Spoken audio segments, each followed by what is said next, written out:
Let's see. Yep, we're good. All right, here we go. It begins in 3, 2, 1. A film takes about 3 months to make. This took 7 months to make, and it was about the astronauts and all that good stuff. Hey there, get your fingers off the film. That's better.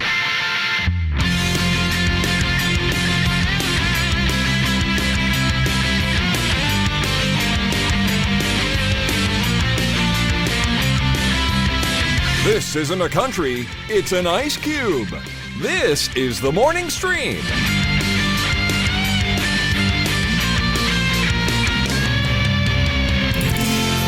Good morrow, everyone, and welcome back to TMS. It's Thursday, October 7th, 2022. I'm Scott Johnson with the triumphantly returning and convalesced Brian Ibbett. Hello.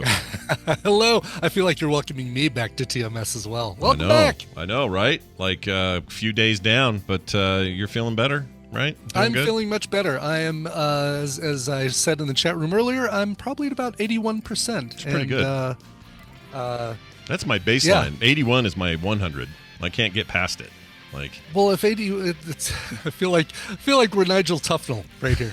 But if 81 is your baseline for 100, why doesn't that just become your new 100? No, you're right. It has to be. So if my old 100, I'm down to 80 of whatever that was. 80's my new. I have to shift. 80's my new 100, and so now I just have 100. And so I can say right now I am at 100%. But if you'd have asked me 20 years ago, I'd say I was at about 80 today. Oh, it's a sliding. Yeah. Your 100% was your 80% when you were 20. Yeah. We're 30. Those days are gone. But the fun continues. Yeah. Before we even start anything, I gotta say a big thank you to Bobby. Let me look at my notes here. The guy that was in here while I was gone. Yeah. Bobby Farkenheimer. Farkenberger. You know, I never got his last name. I don't know who that dude was. Not really sure. Anyway, whoever he was, that sexy science Jesus. Big thanks to. Hey, there's his new YouTube channel, Sexy Science Jesus. Get that going. Sexy Science Jesus. Really? I mean, come on. Yeah, if it's not taken. Oh, it's all right there. I'll bet it isn't. I'll bet it's not taken. I'll bet it's not. Are you looking it up to see if it's No, I'm not going to check, but I'll tell you what. In today's internet, it's almost impossible to do anything new. I think that might be fun. I'll bet that's available. I'll bet nobody has. Oh, that.com for sure. Twitter.com/Sexy Science Jesus. I'll bet YouTube is available. Do it. The TikTok that everybody is talking about. Do it, Robert. Do it. Speaking of which, not really. This has nothing to do with that. My wife and my daughter were going through some old stuff of mine, like an old box of, old letters, sketchbooks, high school stuff, all the way back to first grade stuff. Like I found some math that I drew on, which explains a lot about me when I was in first grade. Anyway, we found something I have to share on the show today. All right? Okay. Not only do I have to share it, I have to do this behind it. All right? This just feels perfect to me. Okay. I'm not going to do it in that voice, but this just feels like the right backing for what I got. So they found this letter. It's addressed to me. It says Scott on there in a two-tone color design. All right? Two-tone, okay. It's also got writing on the back, but that's a PS from what's actually in the letter. Wow, okay. Jiminy Christmas. This is from a girl who she only signed it as me, but I'm pretty sure this is a girl I knew named Michelle, who I briefly... I like that you're only pretty sure. Yeah, I'm not 100% sure. But the reason is... Well, I'll get to why, but there's a reason in here why. So I'm going to read this to you, Brian, and I don't know, see if this reminds me... see if this reminds you of your heady days of teen years, okay? Okay, all right. Scott, I just want you to know how much I love you. And what I say... love you. And what I say are not just words. I don't think that's good grammar. What I say are not just words. She should be the words I say are not just that. Plural. Yeah. Well, words is plural, so... but what I say is the direct object. Right. So what I say is. Yes, is not just words. Because what you say is the royal what, right? It's the larger what. Anyway. It is the object of the verb. The verb is what I say is. There you go. Not the words. Words is what I say. Then you'd say words are what I say. Yeah. See, this is good. This is all good that we can remind people and correct this. Too bad you know who she was. You could have sent it back to her with corrections. So it says, let's see. The things I tell you are what I feel, and it comes from the heart, except who I'm mad at. I say things I don't mean. All right. Anyway, whatever. I just want you to know what you want. I want you to know what you want. Don't feel pressured by me, okay? My parents and I, well, we had a really good long talk last night. And I am free to make my decisions about you. She spelled decisions wrong. She spelled Dearest for some reason. Oh, no. Dearest. My decisions about you and about everything. When I told you this before, I didn't feel that it held true, but now I know it does. It was a pretty intense conversation last night, and everything's worked out. I want to talk to you about it when we do something next week. Is that okay? I don't want to force you to stay with me. I don't want you to decide what to do and feel good about it. Or I want you to decide what to do and feel good about it. If you want to go after Kristen or Michelle or whoever. Don't feel like I'm stopping you, she says. Okay, so it's not from Michelle because she name checks Michelle in the letter. I think it's another Michelle. I'm not sure. Oh my God. You had this deep conversation you don't even remember. I don't remember any of this, honestly. It says, all that I just said, don't take it that I'm trying to be rid of you. I'm not. Scott, I love you more than anyone. Sometimes it hurts so bad to be away from you. I want you to hold me, and I need to feel loved, that you care. I'm so sorry for hurting you. I never meant to. And I never meant to put you through so much pain. I can hear it in your voice. And I can see it in your eyes. I hate what I've done to you. I don't remember what she did to me. Wow. I've brought you, nothing but misery, but you've brought me happiness. I was so bitter and cold when I met you, but you stuck with me and created love and compassion. I am capable to give. You've changed me for the better, and and I haven't given you anything but a list of pain and sorrow. I'm so sorry. A list. A list of pain and sorrow is not working for me. No, it could be an album though. A list of pain and sorrow. Could be. Yeah. The new Alanis Morissette album. Yeah. A list of pain and sorrow. Actually, highly anticipated follow-up to her best work. Anyway, I'm so sorry, Scott. Whatever is best for you, I want you to do. Stop thinking about me and what's going on and what will affect me. You do what is good for you. I want you to be happy. I want you to enjoy life. And if I'm stopping you, then do what you have to do. I'm not saying goodbye, but I want you to do the right thing for you. Right now, if anyone ends this, it will be you. Oh, that's a red flag. Nothing is against us, but you are in control. You decide. All I think about is you, and I miss you already. And I haven't, even left you. But I still miss you. At Lake Powell, all I'm thinking about is you, and I dream of you, holding me and feeling your touch. Whoa. It helps me sleep. I don't know if this is just at LP, Lake Powell, but all the time, every time I close my eyes, I see you. Sometimes I think about you so much, it's like you're right here next to me. I feel what you feel. I can feel what you're feeling. I probably had gas. Was she feeling that? Now on to page 2. It's almost over, actually. So here we go. Page 2. Even when you're not near me, I love you. And if you don't know that by now, I don't know what else I can do or say. Wednesday, I didn't want to get away from you. I was just the opposite. I wanted you to hold me and touch me because I need that. I need to feel loved. I've been fighting this inner battle with myself. You see, I've told myself for so long that I'll never love anyone or let anyone into my world. For 4 years, I've trained myself to not love and get emotionally involved, and that was bad. Hate is bad. To love and to be loved is the right way to feel, and I've finally realized that. For so long, I have held up barriers and never allowed myself to fall, but you broke through and you've won. I'm just afraid that it's too late now. Scott, I love you so much. It hurts. I want to see you before I left. But since you left before me, that kind of got messed up. Oops. I don't know why that's so funny. That actually, well, there we go. I mean, there's there's like logic right there. There's some good logic there. She goes on to say, we really are almost done. I just wanted to kiss you goodbye. Not forever. I'm not leaving. But I just wanted something to remember about you that was good and not all of this fighting and pain. I have so much to say, and I want to tell you everything that has ever happened to me, all the good things, all the bad things. I want to hear about you and the things that are going on in your life. I want to be involved in your life, not just someone who can say, yeah, she's my girlfriend. I want to know about the decisions you're making about your life, and I want to feel a part of your world. I want to give you what you've given me, love and more love. Let me in, please. I keep smelling. Oh, here it is. Sorry, I need to finish that sentence. I keep smelling poison. That's the name of the perfume I wore in Brannigan's. This is a hint as to who me is, because when I worked at Brannigan's, there was a girl there, 2 girls there named Michelle.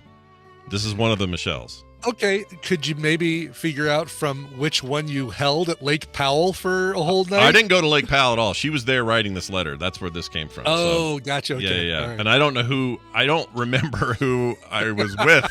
I don't remember this at all. It says, I love it. Do you like it? I won't buy it if you don't like it. Tell me, Kay. Scott, here's how we finish. Big finish. You're the most awesome, sexy, good-looking, funny, insane, sensitive, loving person I've ever met, and I love you with all my heart. I'm not lying. Trust me, okay? Believe me when I say I love you. Everything I have said to you is true. Have fun. Do what you want. I love you. Me. Signed, Taylor Swift. And P.S. I think I'll write a song about this. So here's the best part. The P.S. that starts on the card. Oh, God. Okay. And ends on the envelope. Where's the envelope? Okay, here we go. P.S. By the way, yeah. From point 1 to point 100 on this letter, from start to finish, absolutely nothing has been resolved or like there's been no advancement of the story. No, it's all like, I like you. Do what you want. I love you. But don't let me hold you back. But I think about you all the time. But if you want me to leave, I will. But I'm not leaving. Exactly. Yeah. It's like, well, okay. Yeah. This is just, it's high school. Whatever. Here's what she says in the P.S. I'm not saying goodbye. I just want you to be happy and do what you feel is right. I love you. And then over here on the envelope, PPSS. Scott, I'm sorry I didn't get this to you Monday morning. But there were some problems that I had to deal with, and I didn't get quite worked out. You left before she did. Please don't be mad at me. I'm sorry I tried. Oh, well. I'll talk to you about it later if you're still talking to me. None of my feelings have changed since I wrote this, and it's still valid. I missed you so much, and I can't even tell you how bad I've missed you. Your sexy body. I love you. Bye. Signed, me. Perfect ending. Was one of the Michelles? Did one of the Michelles have a last name that began with the letter E? No, that is not the case in this case. So anyway, the reason I read this is I'm not throwing this person under the bus at all. I just was so struck by the language of high school, because when I was, I probably wrote her back. I don't have that letter because I sent it to her. Sure. And I probably sounded as ridiculous as she did, and that was just the time we lived in, man. And this really it really brought me back. This is just the weirdest, wildest thing. The letter you wrote back, she either has pinned to a bulletin board surrounded by candles and photos of you, or ripped up into tiny pieces and thrown into a fire with a lock of your hair. Exactly, right? Like, that's what I worry about. Oh, this just in. Carter handed me a follow-up. Oh. Oh. Dear Scott, I heard you reading my letter on the show today. Do what you want. Oh, here it is. Okay, I'll read it. This is a follow-up letter from me. Well, not me, but her, not me. Oh, okay. But the one signed me. Scott, I want you to know that I feel for you and understand. I just wanted to be with you, and I need you to hold me too. I want to be here for you, and I am here, and I love you, and I want us to go out Friday. Because I owe you some thanks. I don't know what that means. It goes from very ethereal to very specific. Yeah, it's all very practical. And I want to go to the Chi-Chi's on Friday and sit in our booth. I'm in the mood for Mexican food. Anyway, I love you more than the stars and the sun. Let's see, Scott, I'm thinking of you right now. What am doing? I'm thinking about you all the time. Please talk to me. I know you're just crying. I wasn't crying. Aww. And I'm in pain. I hurt when you do. But you don't believe that, do you? Please trust me. I love you. And then a ton of hearts. Signed. Oh, wait. Signed. Read this when you get home. Trust me. Promise me. Please. And then it's folded up and probably sat in my pocket all day. Yeah. Anyway, there you go. Fun, a fun throwback, everybody. 1986, probably that was 85, 86. Now, please tell me you have a box full of these. Like, I do. Am I the only one? I've got a shoebox, a New Balance shoebox that is full of stuff like this, like old prom pictures. Yep. That we could certainly put to a lot of film sack audio clips, letters. Stuff like that. Absolutely. Don't ever get rid of that stuff. Yeah, I'll never get rid of it. The cool thing is the reason this came up is Taylor has had this box for a few months, and the reason she had it, she went in and scanned everything. Did you scan all these? She scanned these too, so she's got all of this stuff scanned in and like pictures and all that, just in case you got a digital backup of everything, which is great. I'm glad she did it, and then brought the box home, and then this is why Kim cracked it open this morning, and we were all sitting around the couch looking at it, but. Anyway, hope you enjoyed it, everybody. All right, one more thing. I'm trying to say, I've got, like I said, all these old prom photos, homecoming photos, stuff like that. I don't have the permission to put those online from the women I was with. Yeah. Oh, I've never put them online. These are just like, it's on a hard drive. I know. But I want to. Yeah. If I just black out, like do a little bar across their eyes, is that enough, you think? You could do it, or just block their head entirely. Just cut their face out, Yeah. I think you'd be fine. Like this letter, wherever Michelle is, whichever Michelle it is. Yeah.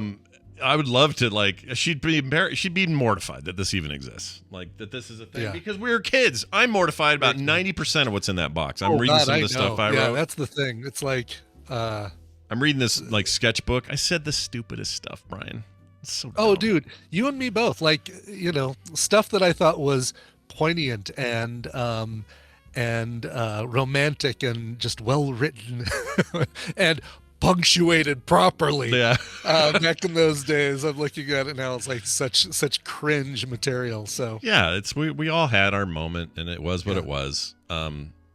Yeah. And I'm not. Claire says, "Why don't you just ask them if I can put the prom photos online?" Well, one of them has gone full MAGA. One of them sadly passed away a few years ago. I'm not in contact with probably 3/4 of the women in that box. I don't remember. I don't think I have contact with almost everybody from back then. I just don't have maybe one or two people. Yeah, I'm trying to think. Actually, something like that. Yeah. It'd be great if this person. I mean, this is an impossibility. Is listening? It's an improbability. But if they listened and heard this, love to hear from you. Love to see where you're at. How'd your life go? Remind me which Michelle you are. Which Amy suggests, by the way, I just Photoshop your head over the women's heads. Perfect. No one will ever know. Let's do it. That's a great Let's make it happen. But yeah, you're 16. Your brain's in a weird place. Yeah, it's just, exactly. It's what you do. And it was fine. Exactly. And I'm sure whatever sappy replies I sent back to her were equally as cringy. I wish I had them. I'd read them here. I have no shame. I don't care. It's a long time ago. Yeah, I don't know. I don't know if I would. I don't know if I feel comfortable enough to share that kind of... Because it was probably me going like... Oh, no, I think about you all the time, too. And that time we held each other in the parking lot of the Taco Bell. Yeah. In the back of my mom's Rambler. Right. So maybe some of that. Well, the good news is I was not particularly intimate with either of these Michelle people, so I don't know. At least not that I remember. So I think it was it was like a very pure sort of crush kind of thing.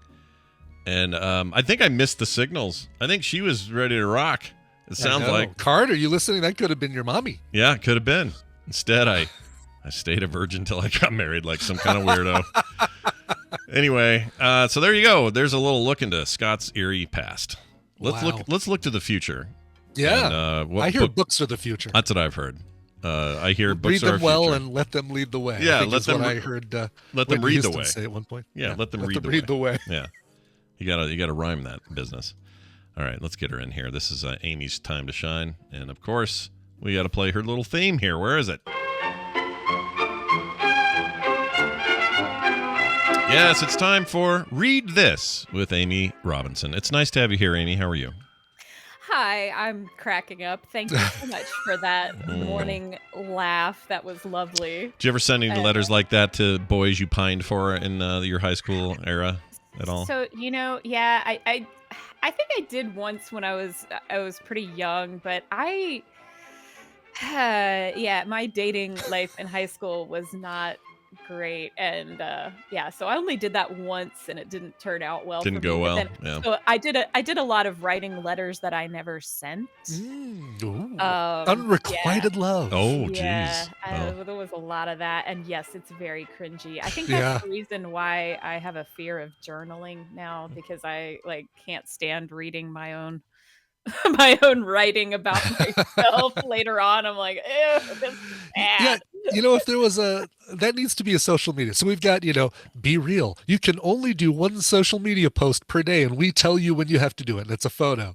And then we've got this, the limitations of characters on Twitter and that sort of thing. What we need is a social media thing where you type it, you hit post, but you're never allowed to read it again. You can't read or see your own posts ever again. Wow. Only the post that other people put. What if they go? What if they made you read them though, like in 10 years? They come back to haunt you. They come back to haunt you. Yeah. I'm picturing a scenario where they come up in court or something. I sure love Circuit City. This place is never going to go under. Yeah, and now how embarrassed would you be, Brian? You'd be so embarrassed. Oh, so embarrassed. Yeah, how embarrassing. Well, look, that was just the time. We all went through it. It's okay. And they're kids right now writing some dumb letter. They're doing a text though. It's not a letter. No one does letters. No so they're texting or they're writing it on their, I don't know, they're somewhere secret in their DMs, and then they'll not have those. Those aren't as ephemeral, or those are less ephemeral. No, more ephemeral. Like they may be there forever, but you're not going to be able to find them easily. That's a trickier piece of business. I kind of like that I've got this hard freaking paper right here, Yeah. This is never going to, one day it'll corrode and die, but, it's in good shape. I'm hanging on to that forever. Anyway. Yeah, that's really cool, actually. I told my niece I'm jealous because she has a handwritten letter from my late sister, and I don't have anything written in her handwriting, which is funny because my handwriting actually turned out kind of similar to hers.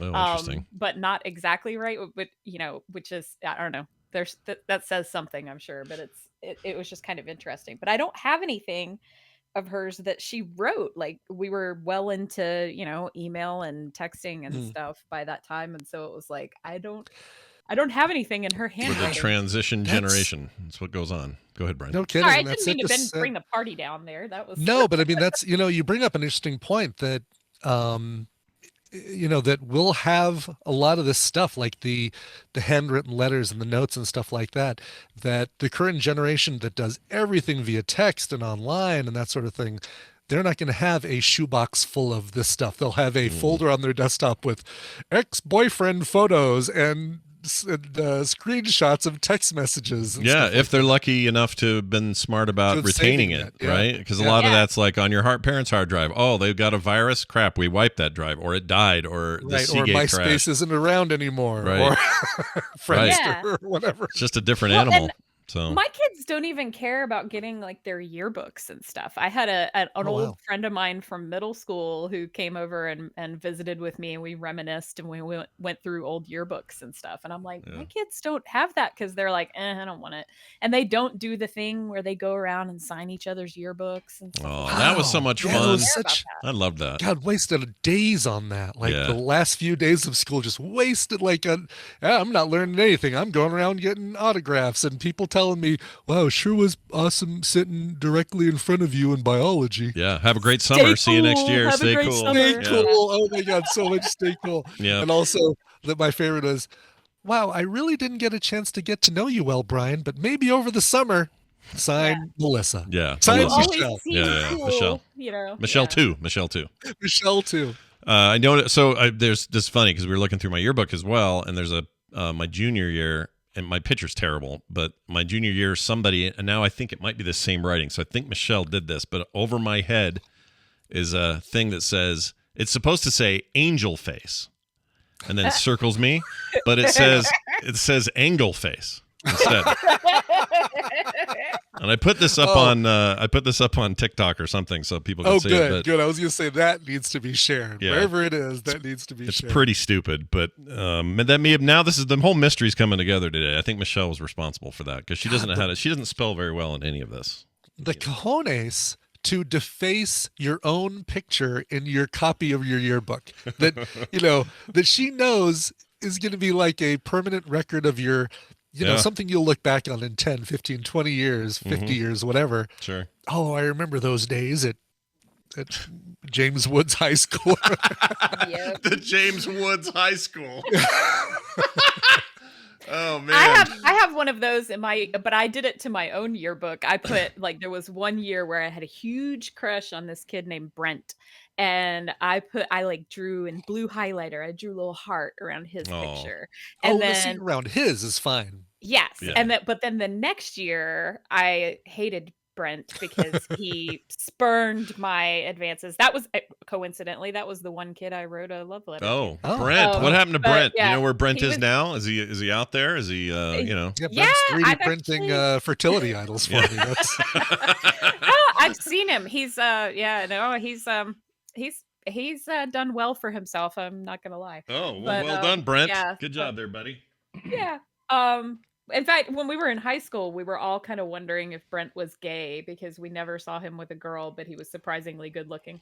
Wow. And but no, he's not. He's married to a woman and he looks like a Ken doll now. So yeah. Oh, geez. He's yeah. All right. So he did all right. As best we can tell. It's all it's on the outside looking in. We don't know. Brent could be a psycho. We don't know.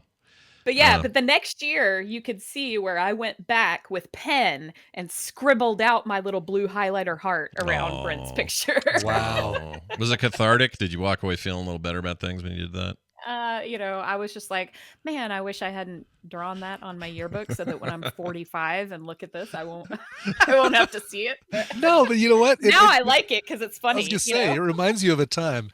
But, it's not like you went into his yearbook that he asked you to sign and defaced his face in his photo. Mm-hmm. Yeah. No, that's great. Well, look. Like poor old angle face over here. Yeah, right? I should, the music I should have played, Brian, for this was this. This sounds more like our era right here. Hold on. Where's the volume? I'm getting letters. Little synthy 80s music, getting letters from Michelle. Yeah, exactly. Michelle 2 or whatever her name is. Anyway, maybe she'll pipe in. Who knows? Maybe somebody knows her. If you do, let us know here on the show. You can email us or send us a text. Make sure to take you over. We'll meet you at Claire's at the mall. And then after you get your ears pierced, we'll go get Sbarro. Oh, my gosh. There are still Claire's. There's still Sbarros. Yeah. The true icons of the 80s live on, baby. They don't go away. The Blockbuster Video would die and Claire's would still go on. It's pretty weird. Hey, Amy, I got a text that someone sent you that we're going to start with. Do you want to hear this real quick? Cool. Yeah. I'm going to do this real fast. Hold on. All right. Good little theme there. This is for Amy. It says, for TMS and Amy's Read This segment, could you please do an idiot's guide to Kindles and ebooks? What model to buy in time for Cyber Monday, and the best way to get ebooks? Can they actually sync with audiobooks? Is Kindle that much better than a phone? Thanks. And then it says road rash in Canada. Oh, no. Oh, Thanks, eh? Yeah. It's just, he did it as a question mark, and it threw me. It's just normally. That's how they say it. Thanks, eh? Thanks, eh? Is it a question, though? Because it goes up. Yeah, it's not thanks, eh? Yeah, but it's not really it's not really a question, though. It's just a emphasis, right? Like if you say. Yeah, because you want to respond with, yeah, thanks. Thanks, eh? Yeah, thanks. I never thought of it that way. If that's the case, I never thought of it that way. Well, anyway, Road Rash. So, Amy, you've talked about this before, but yeah, they do famously. That includes the app on your phone, by the way. They will sync to where you were in an audiobook version of it, no matter where you read it, either Kindle app or Kindle device, right? Correct. I think that's true. Yes. Yeah. So Audible and the Kindle app / device will sync up with WhisperSync. And it does a pretty good job. Sometimes I have trouble going from one direction to the other. Like if I've read more let me see. If I've listened to more of the audiobook, sometimes I will have to fast forward some in the book to get it caught up. Like it's a little bit delayed, but it usually does a pretty good job of syncing those up. As far as like what model to get and everything, I'll have to do a little bit of research and get back to you, because I have had my Kindle for a very long time. I have like the original Kindle Paperwhite, I think. And it was actually Chuck's old Kindle, because Chuck got himself a new Kindle and then I got his. So there's brand new ones too this year that are the Paperwhite line specifically, and apparently they're really awesome. I've heard nothing but like rave reviews about them in terms of the display and the refresh and all that. I love the Paperwhite because it's not at all like looking at a screen. You know, it gives you that very like, I'm not flashing blue light into my face right before bedtime kind of thing. Yeah. I do like it. And the backlight, the way they do their backlight on it doesn't feel like it's not too much. It's like a nice, I don't know, it's hard to explain. It just feels like paper that has a little bit of light on it. And it's great. The one caution I give people when they start reading start reading books on Kindle or e-readers in general, is that you'll get used to things like being able to pinch and zoom, and real books don't do that. No. And then the first time you do it, you feel really silly. Oh, it happens to me all the time. I was drawing with Van the other day. We had crayons out doing big paper stuff, and I was doodling, and I screwed up this dragon I was drawing for him, and my hands immediately went into Control-Z mode. Like I was trying to undo, and I couldn't do it. And I tried to pinch and zoom at one point. That is some weird habit going on there. Right? Yeah. It's all just muscle memory and everything. By the way, I'm sorry, Brian, I did not tell you this, but I'm glad that you're feeling better. Thank you. I meant to tell you that when we first got started, but I was so distracted by Scott and Michelle. Sure. Look, Michelle too. When Michelle too has something to say, Brian's illness goes away. See, it rhymes. Exactly. It's true. Michelle a day keeps Brian's illness away. Very nice. All right, let's launch into the point today.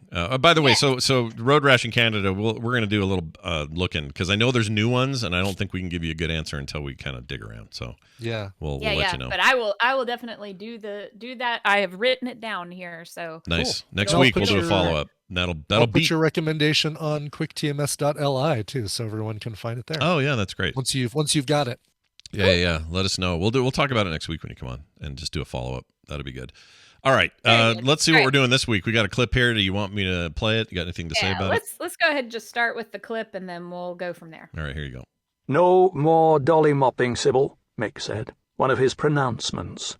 Something about which he'd made up his clever mind. Sybil grinned up at him, her face half hidden by the blanket's warm edge. She knew he liked the grin, her wicked girl grin. He can't mean that, she thought. Make a joke of it, she told herself. But if I weren't a wicked dolly mop, would I be here with you now? No more playing bobtail. You know I only go with gentlemen. Mick sniffed, amused. Call me a gentleman, then. A very flash gentleman, Sybil said, flattering him. One of the fancy. You know I don't care for the rad lords. I spit on 'em, Mick. Sybil shivered, but not unhappily, for she'd run into a good bit of luck here. Full of steak and taters and hot chocolate, in bed between clean sheets in a fashionable hotel. A shiny new hotel, with central steam heat, though she'd gladly have traded the restless gurgling and banging of the scroll-gilt radiator for the glow of a well-banked hearth. And he was a good-looking cove, this Mick Radley, she had to admit, dressed very flash, had the tin and was generous with it, and he'd yet to demand anything peculiar or beastly. A lot of British stuff in there. Mm-hmm. Yes. So this book is very British. This is The Difference Engine by William Gibson and Bruce Sterling. Have either of you guys ever read it? No. I need to read some you said William Gibson, right? Yeah. Yes. Yeah. I have read some. I read Neuromancer years and years ago. Snow Crash is his, and the Snow new Crash is Neil Stephenson. Neil Stephenson? Yeah. Yes, Neil Stephenson. But The Peripheral, is that also Gibson? Oh, yes. And I am so they just Amazon Prime just started dropping episodes of that, and it's really, really good. I haven't read the book, but Chuck has, and he's very excited about it too, because he's like, ugh, everything I've ever seen adapted from William Gibson has just been horrible. Wow. And so he's very, very excited about the fact that so far, The Peripheral is really good. So there you go. There's a little bonus. Oh, that's what the Chloe Moretz Mertice Mergortz or whatever her name is. That girl. Yeah. Oh, I love her. I'll see that. It's really good. It's really So I'm really digging it, and it's very much kind of a brain twist. So cool. So that's cool. But so the Difference Engine is sort of a collaborative project that he did with Bruce Sterling, and it's kind of a proto steampunk thing. It came out in 1990, and it did steampunk before there really was a steampunk. So it presumes an alternate history where Charles Babbage succeeded in making his Difference Engine, and it sort of changed the course of that Victorian era history. And so there's like the Union lost the Civil War, so there's like 3 different versions of the United States, but they're only sort of obliquely referenced anyway. Like there's the regular United States, and then there's the Confederate States, and then there's Texas, which is its own thing entirely. But it mostly takes place in Victorian England, and Ada Lovelace is mentioned a lot, and I was really excited to read this book. Like, oh, Ada Lovelace, awesome! Because being a computer person myself, I'm all about Ada Lovelace. And for those who don't know, she actually worked with Charles Babbage, and she's one of the grandmothers of modern computer science. Mm-hmm. And so, like, she's a very, very interesting historical figure. However, she's barely in the book. Mm. And where she is in it, she's sort of presented as this drug-addled has-been who everyone is sort of treats like this fragile porcelain doll who, oh yes, she did some wonderful work back in her day. And so this is what I kind of wanted to talk about. So this is less of a recommendation for this book, although I think it's one of those books where there are certain people I look at them and go, well, I can definitely see why you like it. But I'm gonna warn you, any women in the audience, you might not like this as much. It's not for us. This is definitely a guy's book because there is. You guys have heard the expression like the male gaze versus the female gaze, right? Yeah. Like, I like all the gays. All the gays can be as gay as they want to be. I don't care. All the gays like me. I knew that joke was coming, but the appearance. So this is definitely for male readers. All of the women in this entire book are whores. Like, just there's no other way to say it. God, okay. They are all whores. So not horrors, they are whores. They are whores. Yes, like whores. Yeah. I mean, they're all sex workers, all of them. There we go. And either they're sex workers or they're sluts, and they are shamed for it.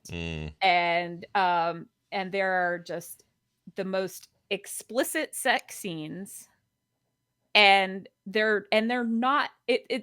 There's no reason for it. Doesn't add to the plot. It's literally just. It's just a 1990 sex party with William Gibson and his good pal. What's his beak? Do you think this is more that dude, or is it more William Gibson's thing? I don't, because I didn't feel like Neuromancer danced around in that stuff very much. So maybe it's this other guy. I mean, well, it did a little bit. So that's kind of what I wanted to touch on was like.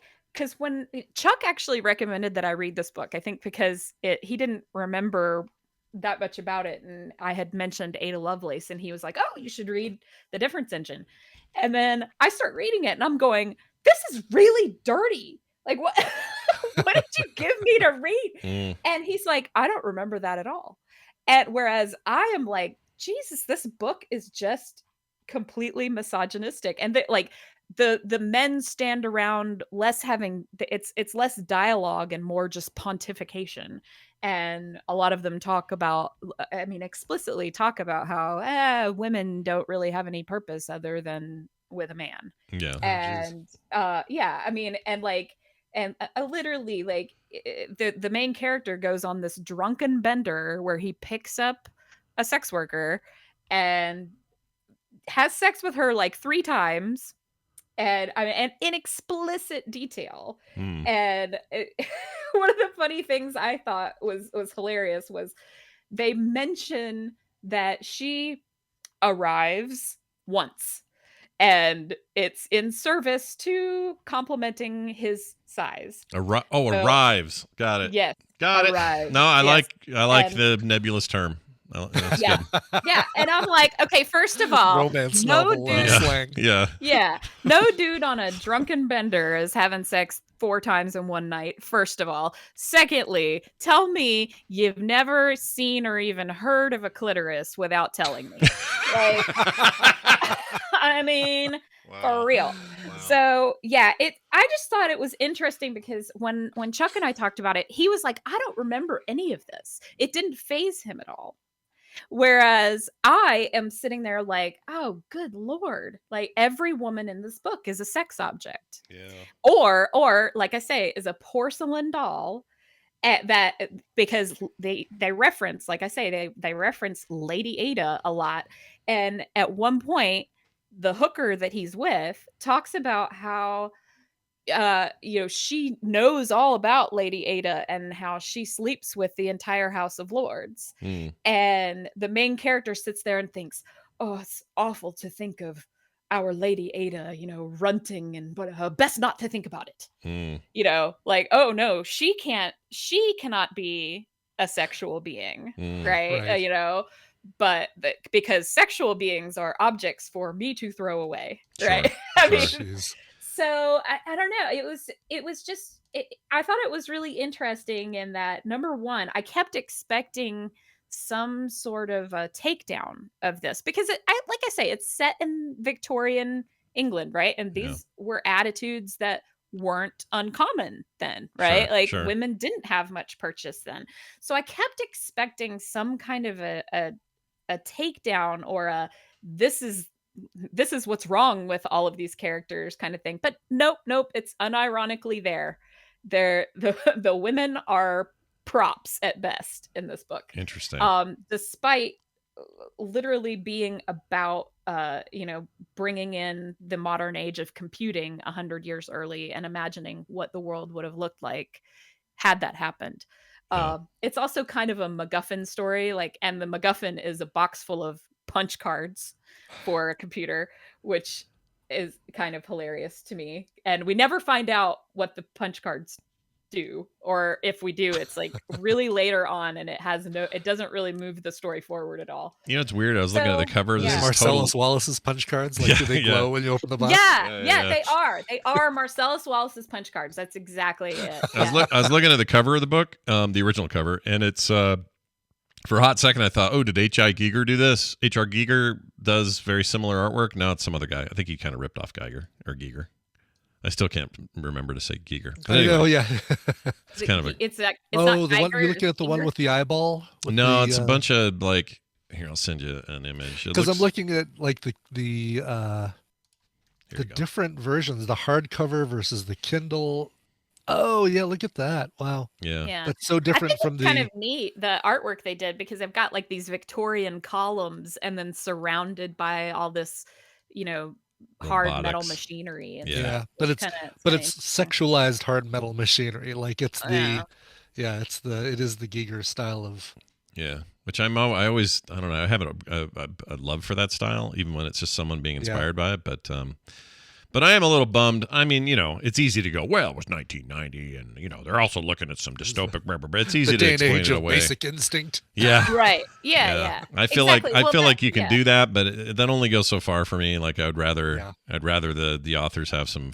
He has so much forethought in terms of the future and technology. Like the dude when he came out with Neuromancer in '84, that thing was unbelievably correct about a bunch of stuff, including the internet and all kinds of ideas. He's almost prophetic in that way.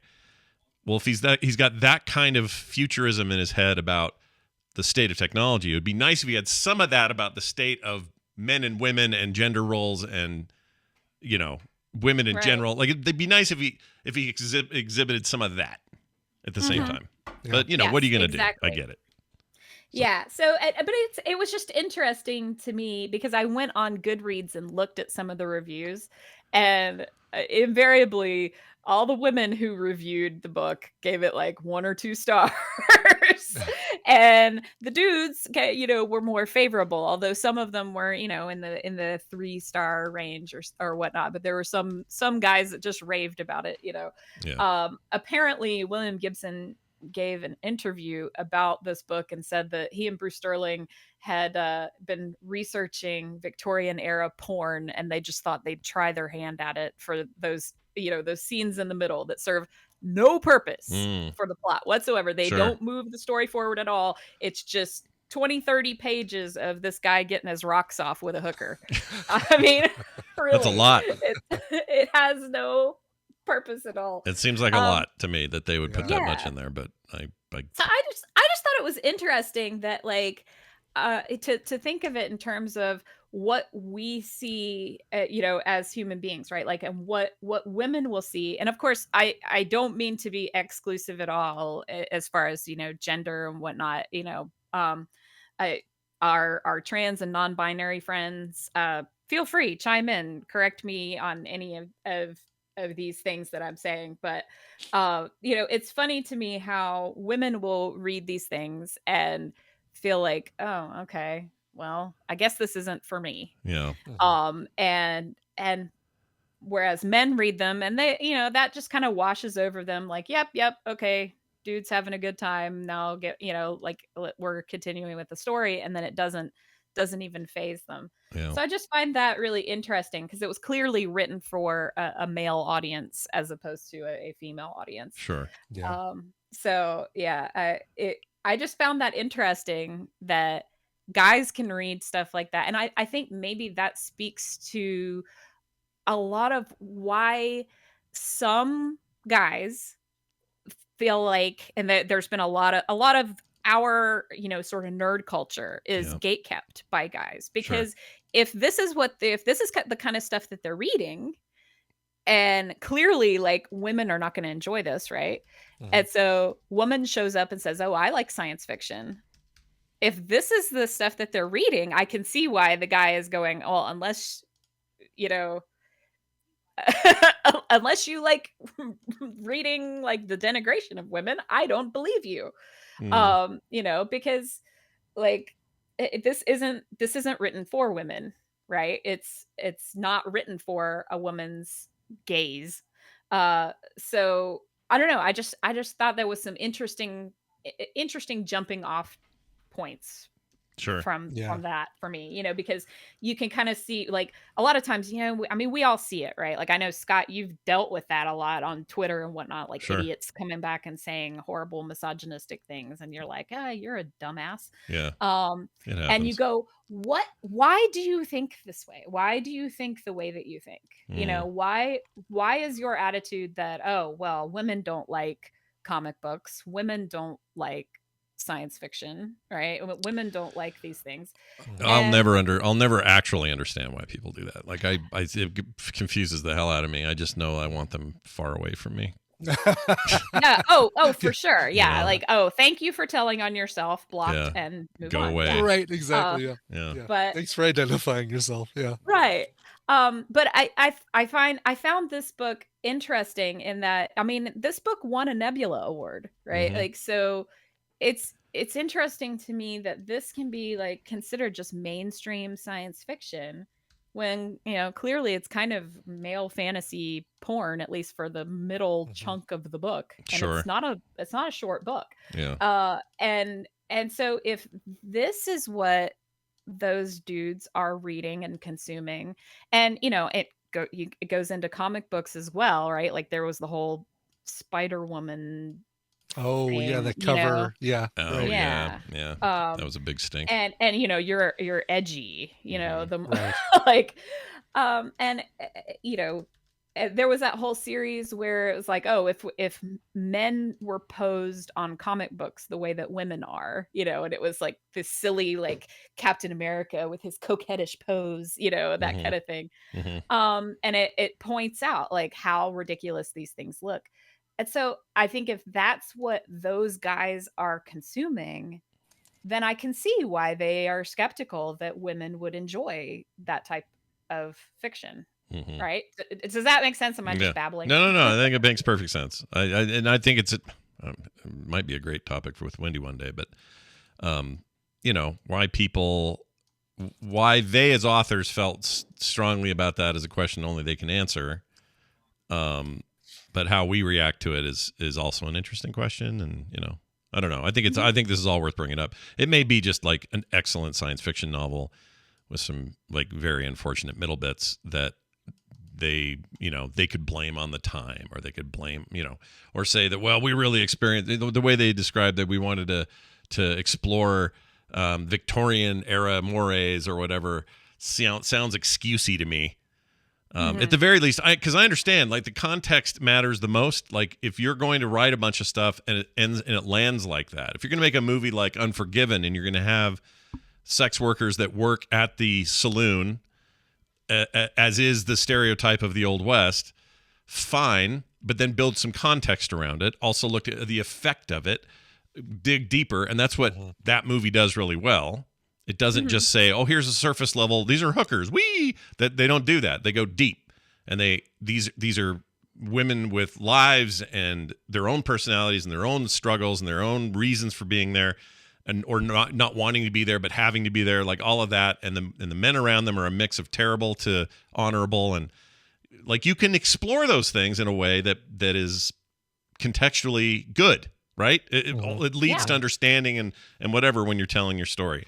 It sounds like this one didn't do that very well. Exactly. And yeah, it's the difference between, a man is a three-dimensional character with, and is allowed to have flaws and grow from those flaws, etc. The woman is a cardboard cutout, who is there for scenery.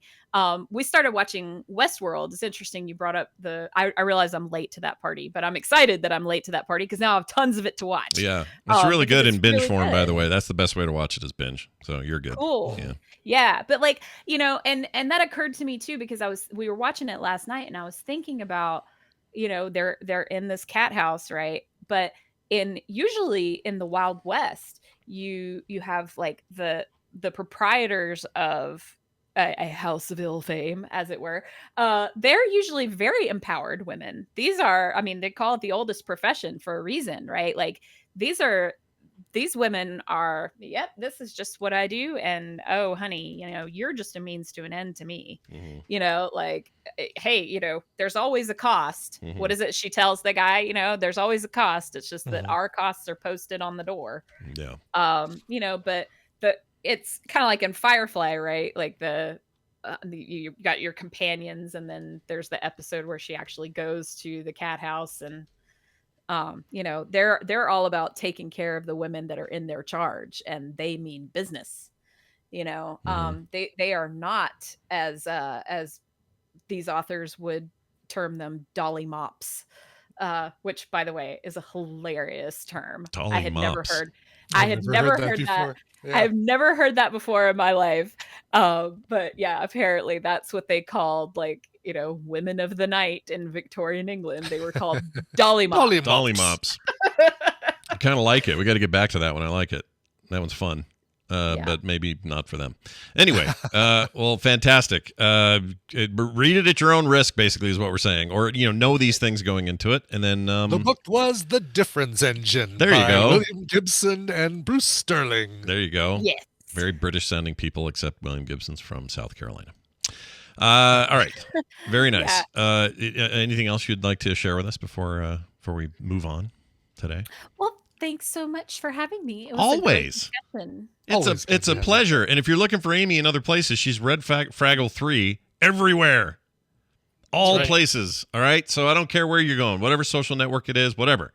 Except in Marvel Snap, 3. You didn't have to do the 3. You got E. Oh, that's right. Yeah, in Marvel Snap, I just have Red Fraggle. So once they make it so that you can play with your friends, hit me up, I'll play with you. Although I am, I saw someone say in the chat a couple days ago, I am pants at that game. So, pants. So I am looking. Apparently, that means you suck at it. I've never heard that term, pants at something. It's still super fun, and you're either cracked or you're pants. Okay.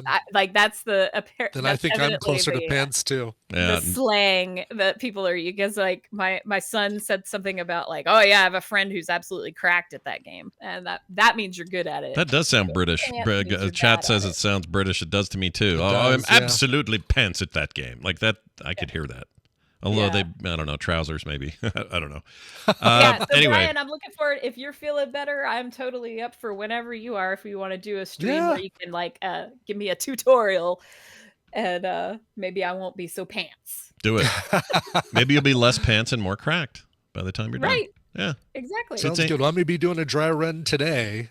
We'll talk about that, but Coverville today, since I haven't had any time to prepare, is going to be a Marvel Snap stream because I've been resting all week and haven't had time to get any music together. So it'll be a dry run for me to do an actual Marvel Snap stream, and if it works out, then nice. I'll get you in for the next one. Nice. Yay! Well, I will look forward to that. Watch for that, everybody. Right. Amy, we'll talk to you later. Have a good one.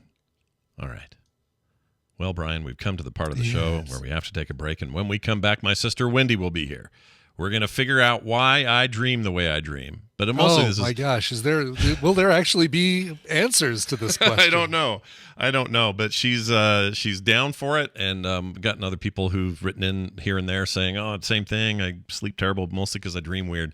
We're going to find out what that means to be restless dreamers, and if there's anything you can do about it from a psychological standpoint.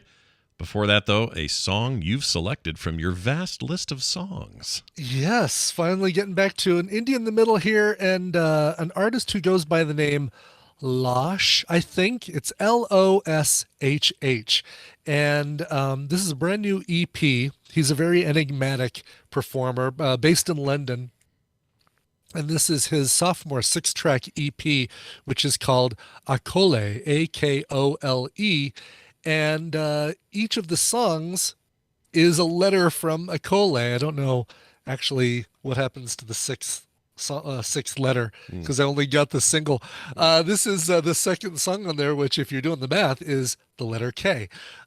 Featuring Abanjari, here is, I'm sorry, Abanjayar, here is Losh with K.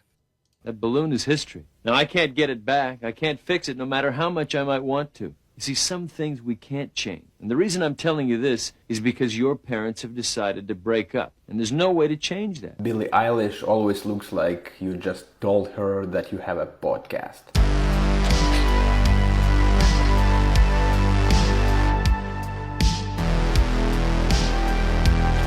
Take me around the world one more time. This is the Morning Stream.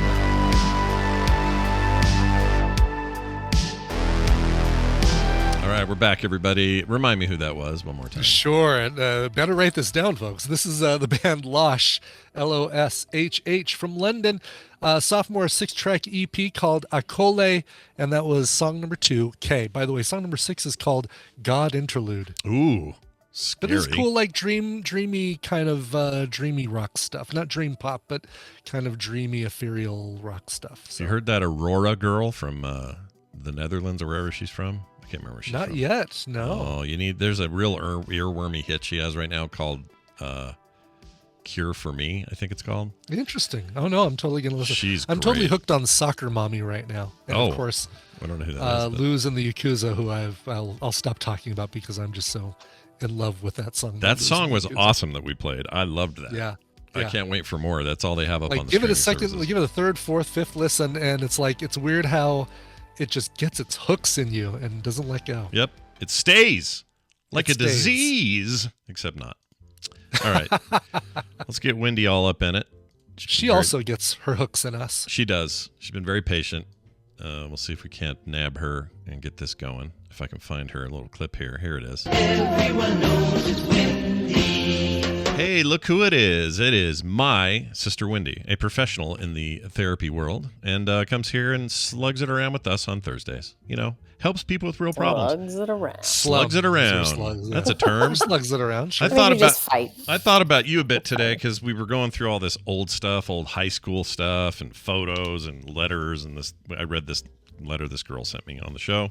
Anyway, there's a bunch of pictures of you in that era.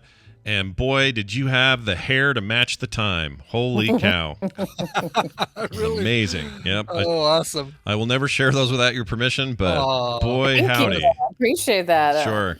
The 80s, though. It was not rough. It was a time. It was a time, you know? It was a time. There's a lot of aerosol hairspray. Yep. If I remember, it was that, not White Rain.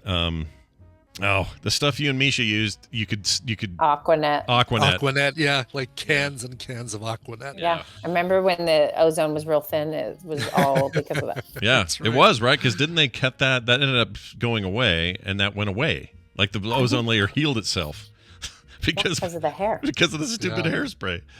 Oh, the 80s. So stupid. Anyway, it's good to have you here. Sorry for the delay. We had a very cool, in-depth conversation in our last segment, and things got a little out of hand, but...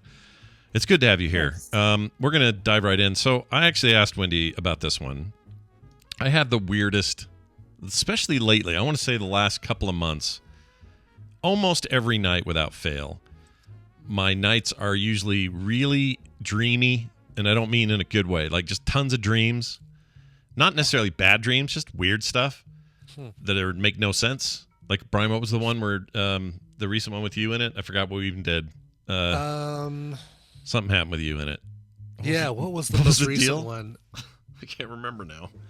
That's the other thing, is I remember them for about a day, and then I kind of lose it. Even though I talk about them, I feel like that's a weird thing. But anyway, the dreams themselves, whatever they may be, are every night, and they wake me up every time. And I'm up for a bit, and then back to sleep, and then a dream wakes me up again, and then back to sleep. And this kind of goes on from about midnight till like 5. And then by 5, I may be able to like actually sleep, but then I got to be up at 6:30, 7, whatever, and it sucks.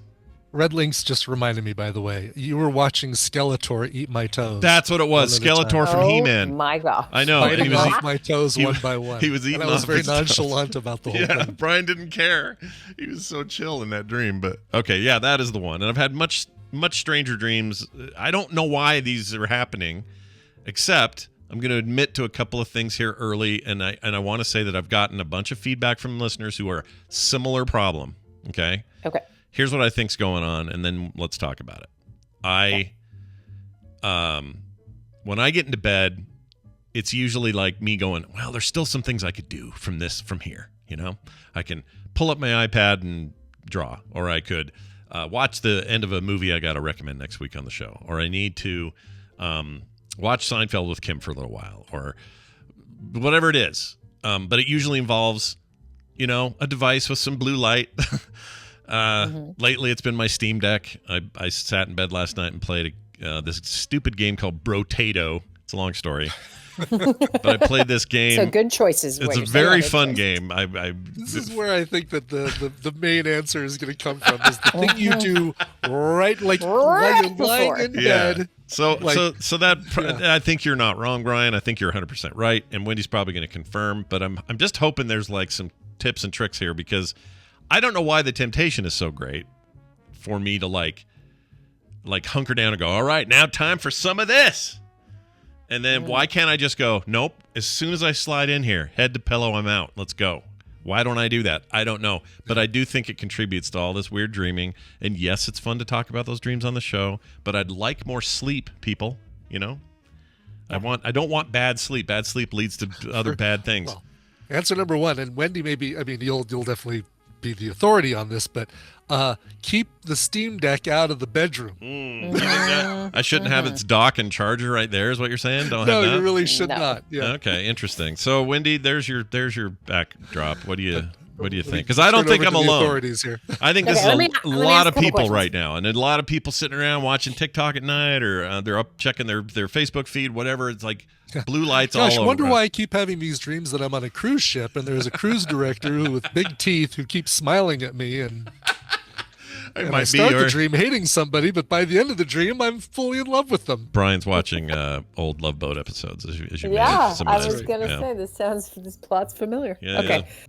So let me ask another question. When's the last time you eat at night? And what are you usually eating? We try not to be eating anything after 7, just kind of a goal. That's the thing I worked out with my doctor. She was like, one of the ways you can attack this blood sugar thing is don't eat late at night, because it's during the night that your body's, it's weird and you overcompensate. Insulin gets weird and all that. So I stop eating before 7 whenever I can. If there's like an event or a special dinner or something you can't get around it, whatever, those are one-offs. But for the most part, I do not eat anything past 7. Okay, and then when do you? What is? This is gonna get personal, everyone. What is your bedtime routine? Like, how do you? Bedtime routine goes like this. Ready for bed. So it depends on the night.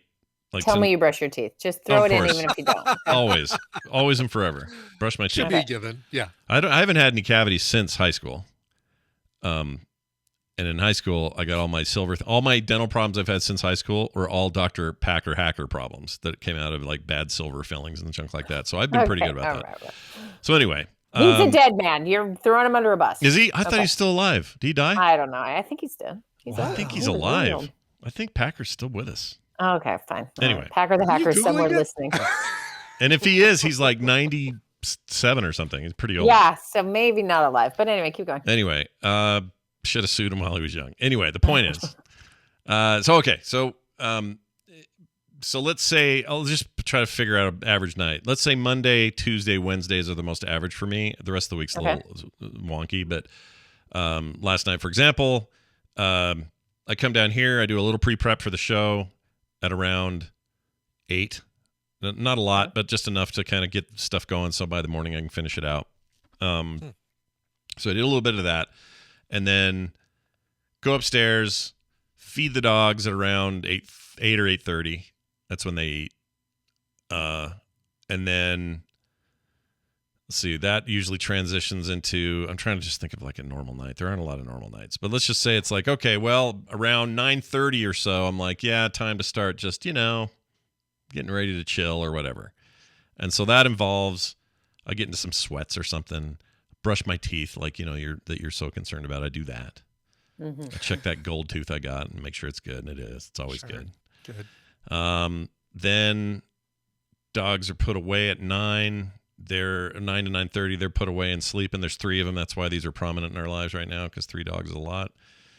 Then it depends. Like if Carter, who's still home at the moment, or Kim are around in the living room, I might sit and hang out with them for a while or just talk or whatever. So by 10, I'm usually, because I like to get, I like to maximize the sleep if I can, even though it's full of dreams and crap. By 10, I'm heading in there and in bed. And that's the routine. Okay. So that's when the trouble starts, as soon as I tell me where the blue light is your phone's with you all the time. Are you looking at it as you're chatting, or maybe you're watching a show? Are you rewarding yourself for all your time with your little medium screen, with your big and large screen? Like, what's your I will take my phone in there. That's where I charge it. It's my alarm. So I'll pick it up and just make sure I haven't missed anything. Has Brian texted me? Because he's been sick this week, so I want to check in on him. So I check for that. I check on email real quick, make sure there's nothing crucial. That kind of stuff. Sometimes I'll get bogged down in like, someone will have started a Twitter thread and tagged me, and I'm trying to figure out what's going on in there. Oh, that's the worst. Yeah, because that gets your brain racing, and that's not a great bedtime routine. No. And so I'll do that, and then sometimes I'm just like, I want to watch stupid videos about cats and dogs, so I'm going to watch TikTok for a while, and I'll flip through there. And then usually it's about then that I'll have this weird thing in my brain say, are you going to sleep, or are you going to watch an episode of that show you're binging, like on my iPad with headphones on, because Kim's trying to sleep and I don't want to wake her up? Or do I want to pull up that SteamDeck and play a game? Or do I want to go to bed? And do I want to go to bed rarely wins the fight. It's usually Scott Johnson, how long have you been listening to this show? I know. It's bad. I know it's bad. And I don't know why I feel so drawn to it. It's like well, you don't know why.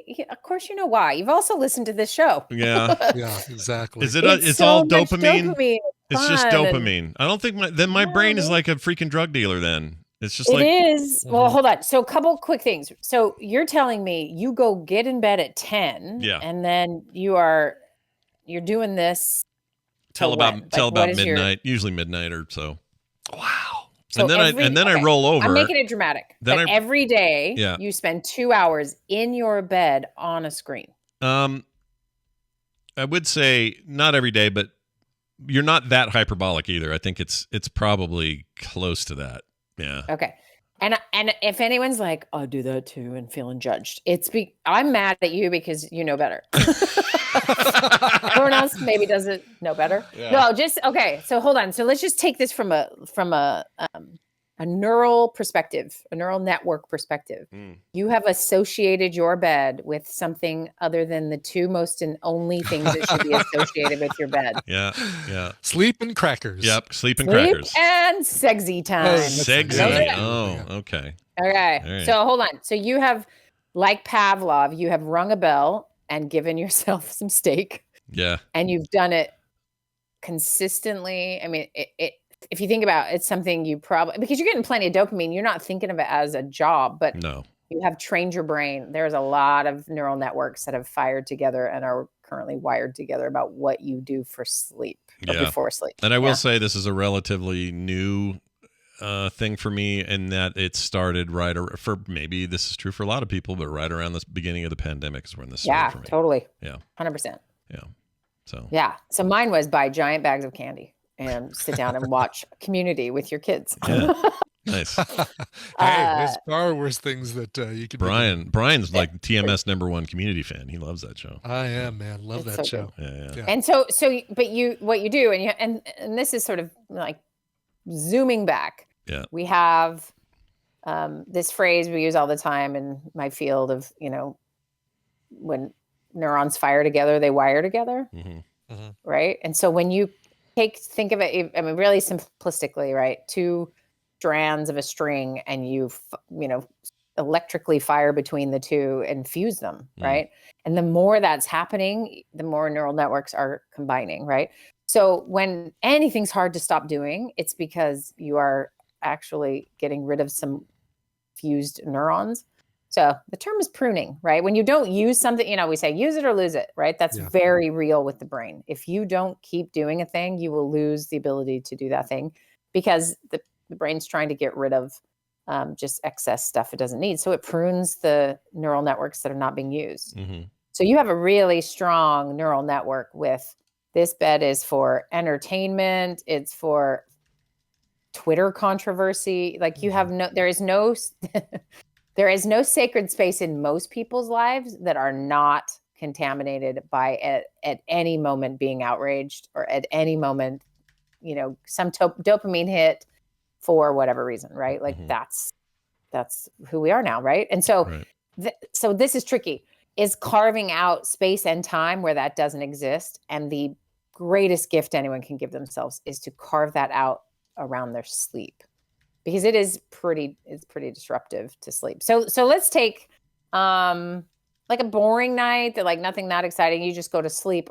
Are you still dreaming the same way, or do you feel like there's something connected to this recent shift in dreaming all night? Like you've done this before, this 2 hours before bed, and you didn't have this problem with sleep, or have you always had? I've always had weird dreams. They're just more frequent than usual. Okay. But prior to this, let's say in the last 3 years, I would maybe have a weird dream that was memorable every other week or something, or maybe every 5 days, or who knows, like I don't know what the frequency was, but it wasn't every freaking day. This lately, in the last probably month and a half, 2 months, it feels like every day. Okay. So is there anything else? Okay. So we'll go back to how to break your relationship with this problem, but like, is there anything else that might have come up? Because this is a really common thing for people's sleep to suddenly be disturbed more than usual. And they can look around and be like, I don't know what caused this. And it doesn't usually have to be something major. It can be fairly subtle, but is there anything that's, actually, yeah, now that you say it, I think you're right. I mean, I hadn't really thought of it or connected the two, but toward the end of Taylor's pregnancy, I just felt worried about her all the time. I just worried about her. And she's fine. She's strong, independent, carried that pregnancy extremely well, no complications, like, couldn't have been better. And then that switched from me worrying about her to worrying about this brand new, very small, very fragile little child that can't do anything for itself. And for some reason, even though I'd, again, went through that with Van pre-pandemic, there's something about all of this happening post that just adds flavor to the idea that this is a very vulnerable little creature that we have to protect at all costs. And so I think about that a lot. And then the other thing is Carter's going to, for 2 months, going to Iceland, which I know you're super excited for her about. You've been there a number of times. And she leaves in less than a week. She leaves Tuesday. And I know I'm thinking about that a lot. And it's not that I'm worried about her. She's going to do great. I'm just, I don't know. It's like this built-in, like this weird, I don't know. I just you worry about your kids they're going places, doing things. It's a foreign country. She's going to be alone. I want everyone to treat her right. I all of that stuff. She's an adult now. She can do this, but it's just still, I think about that all the time. So I think if there is any other small things, small to medium things that are weighing on me in that regard, I think it's probably those two things, if I had to guess. Yeah. And I'm worried mom's going to die anytime. I worry about that a lot. Okay. Just because she's, I don't know, she's really old. Not really old. She's 83. 4. Just turned 84 in July. And she's, got some issues and some stuff, but she's, doing okay. It's just, I still have this feeling of like, no, this is when you work. This is when you start thinking about that more. You plan, because you feel like it always hits when things are going well. So it's like you're waiting for the shoe to drop. Kind of thing. Definitely have that feeling right now. And then, Brian recently had some stuff with his mom, and it made me think about that more. And I've had other friends dealing with their parents. I was talking to, I don't know if he wants me to talk about it, but I talked to somebody who a lot of people here would know that has a thing going on with a parent who's very close to checking out, and they're struggling. And so I think a lot of this sort of mortality stuff's kicking in my head. Yeah. When on both ends of it, brand new baby, don't drop it. 84-year-old lady, don't drop it. You know what I mean? So it's like a weird dynamic with that. So if I had to guess, that's the answer to your question, that those things are there. Yeah, that's really helpful, because I think there's not a human being we can't scratch slightly below the surface and we will find there is something bigger and essential worry about people they love or the world they live in, or whatever it might be, right? And so that stuff's always there. It might get triggered maybe more at different times than others, right? So obviously a birth and whatever. So in general, you've got this sort of underlying thing, and this is helpful because what you're giving me is what your treatment method is for a problem you didn't realize you were treating. And I don't mean this even so directly, but we're going to make it direct just so maybe this is applicable to people when they hear it. Yeah. So if you think about like the more stressed you are, or like the more stuff that's got to get done, and then I'm going to put you on your favorite social media app. How are you behaving on that app at the time you're really stressed versus the time you're just like kicking it and waiting for someone to come have a fun lunch, Like, well, just real quick, have you guys noticed a difference in your use of that? And I'm going to call it a drug because it is use of that drug at different times based on what's going on in your life. For me, yes. But that's been mainly positive. So I try to only, this is weird. It's hard to explain, but Twitter used to be a thing where I would go and read the public timeline. Like, I want to see what's going on with everybody. This guy's doing this, that guy's doing that. Cool. I'll reply and say good luck or whatever. Like, it used to be that I would look at that a lot. I barely look at that now. And what I use it for now, since it's a place I communicate a lot with listeners and followers and stuff, is I will post stuff and interact with replies to the stuff I post. But less so, not entirely no, but less so am I looking at the timeline or interacting with news or any of that. I've that stuff was really bringing me down during various things in the last 6 to 7 years. And so I kind of got away from that. So I use it mainly as like today I put up an old picture of of me when I was a kid, or my Playboy magazine comic rejection envelope that I got when I was in high school, and I tried to have them print comics because they told me they paid well, and how they told me my interest in Playboy was warmly appreciated and all that stuff. Moistly appreciated. Yeah, so I put a lot of, you know, I am feeling nostalgic, I'll say that these days. I'm feeling very like, the old days, you know. I don't know why all that's coming up. Part of it is, you know, I don't know, whatever. Time passes and you have to deal with it, and it is whatever it is. Yeah. But to your social media question, I don't use it in terms of consuming as much as I used to. I use it to put stuff out there. Okay. So, well, okay, and so that's good. And maybe you're not experiencing what I think is very common, and that is when I'm using it as it's like, I need a drink now versus, I'm going out with friends for some drinks, right? It's a different need, intensity, and I think escapism is escapism, right? I've got to get out of what I'm dealing with or thinking, and it can just sort of maybe suck you in. And I think what's happening is if you're regularly dosing things that help you leave the real feelings you might be having, it's just really easy to do that all the time. It's really, you know, and then it's really easy to build a ritual around it. So when I say, what's your bedtime routine?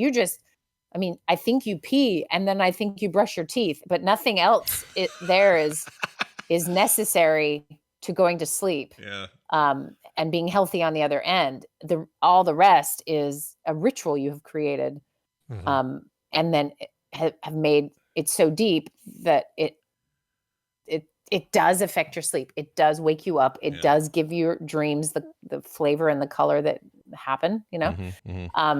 And it's disturbing you and making you more sleepy, and, you know, and then the vicious cycle continues, right? So, but if you think about like, okay, what is it essential? So maybe if I frame it like this, what is essential for you to sleep well is peeing and brushing your teeth. Okay. Number one.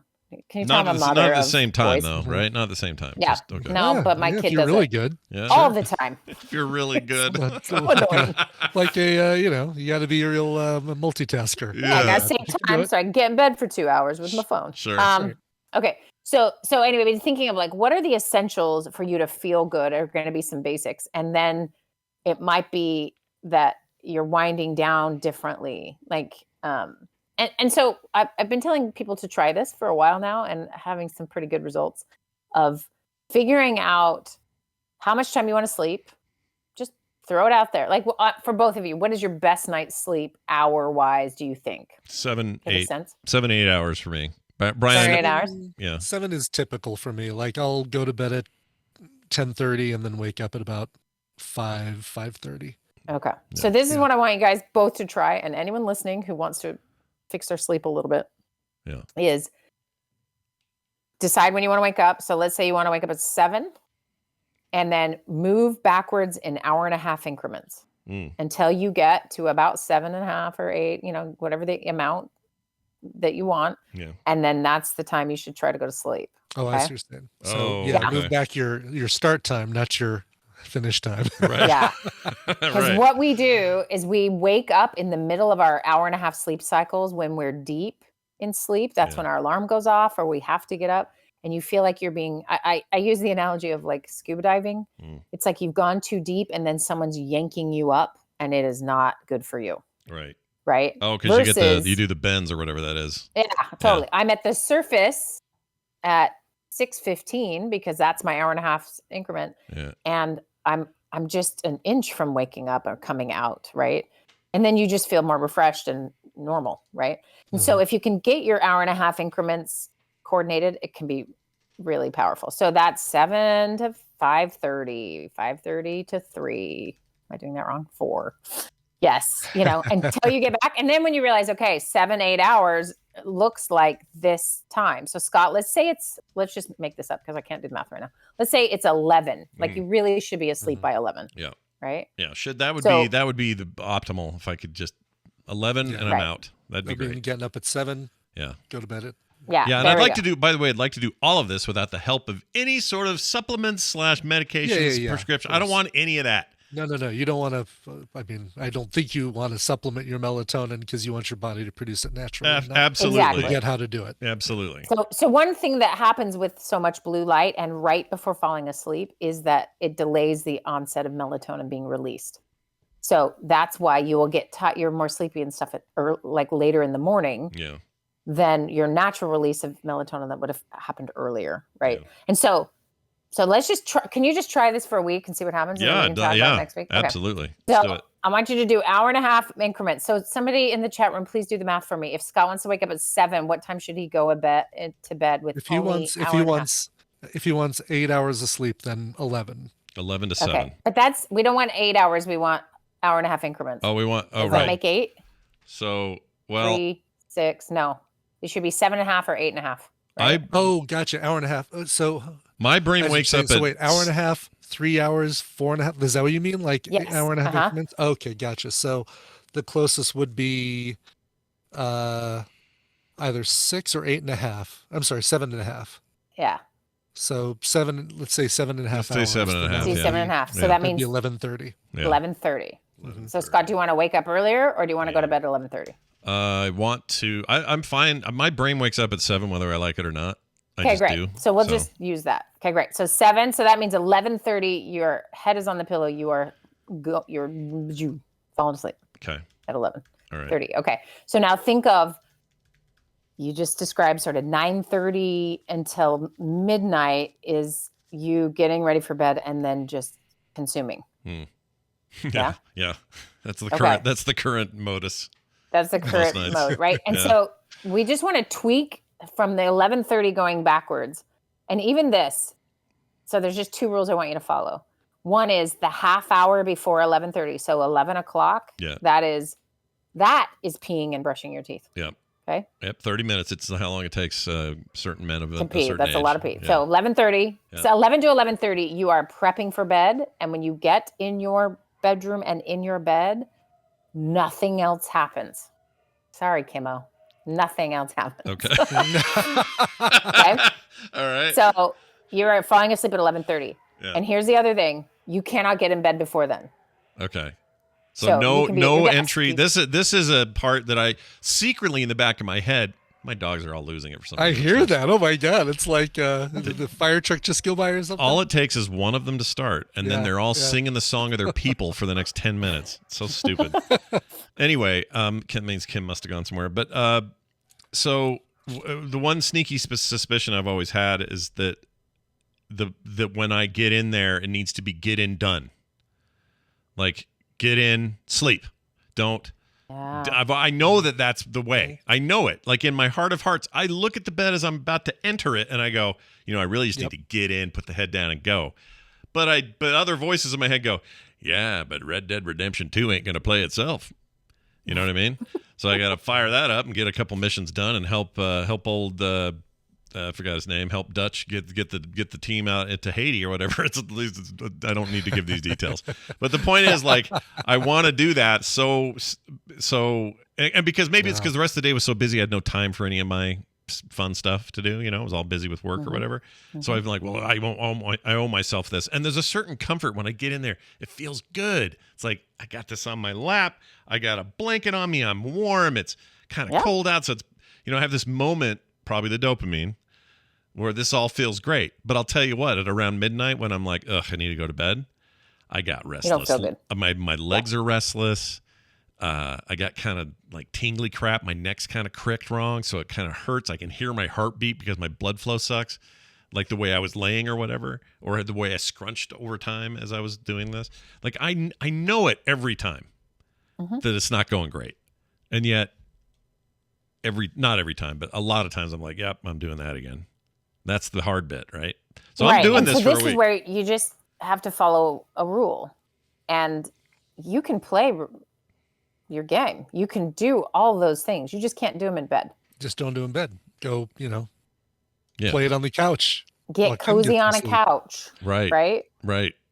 Associate it with something else. So this is why, like, if you're you want to spend some time on a treadmill and you never think you have time, tie it to one of these temptations, right? Like I'm tempted to just play this game. Hold your handheld device while you are walking, right? Or something.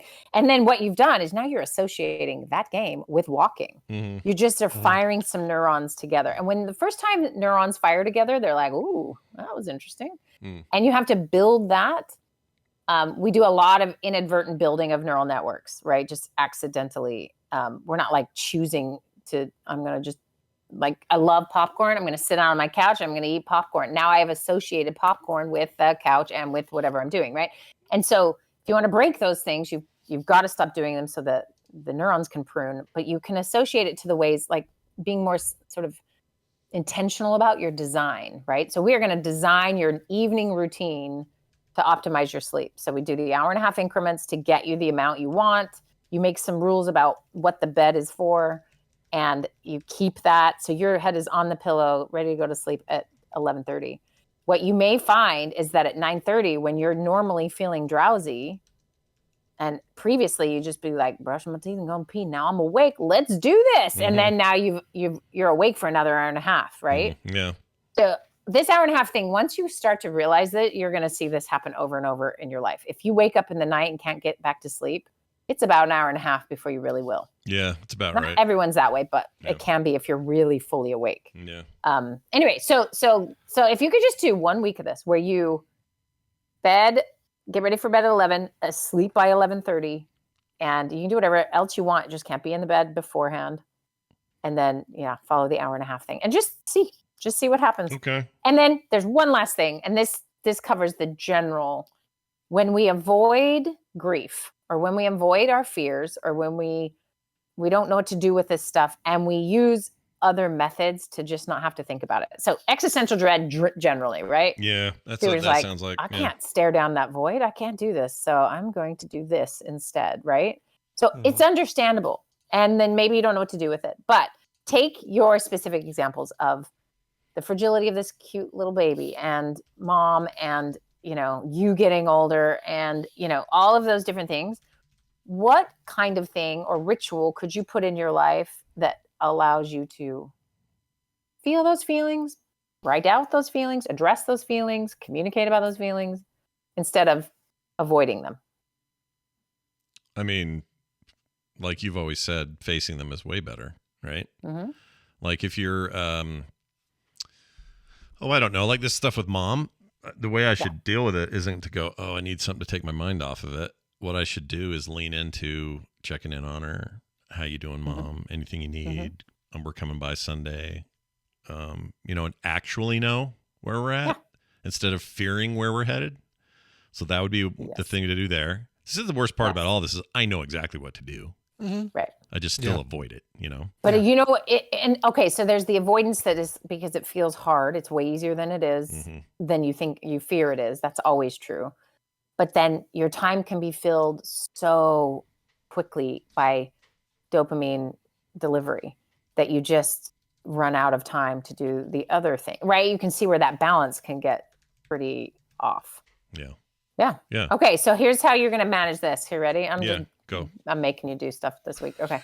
So I'm going to try something. Anytime any of those feelings arise, or just kind of, the thoughts or however you're going to experience it, maybe you talk to Taylor and, you hang up the phone and then you just sort of have this like, oh, that little tiny human in this world, Yeah.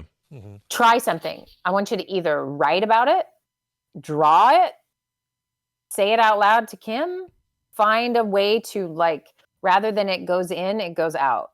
Right. Okay. So rather than package that little thought I had in, just go, hey, by the way, I mean, I think I deal with a lot of stuff that way too already. Yeah. Like that's a lifelong thing for me is to talk too much about what's going on. Not too much, but you know what I mean? Like I do get it out. But in this case, I haven't, in the case of the baby and just this weird existential fear I have for her, I haven't said anything to anybody about it until the show. Right.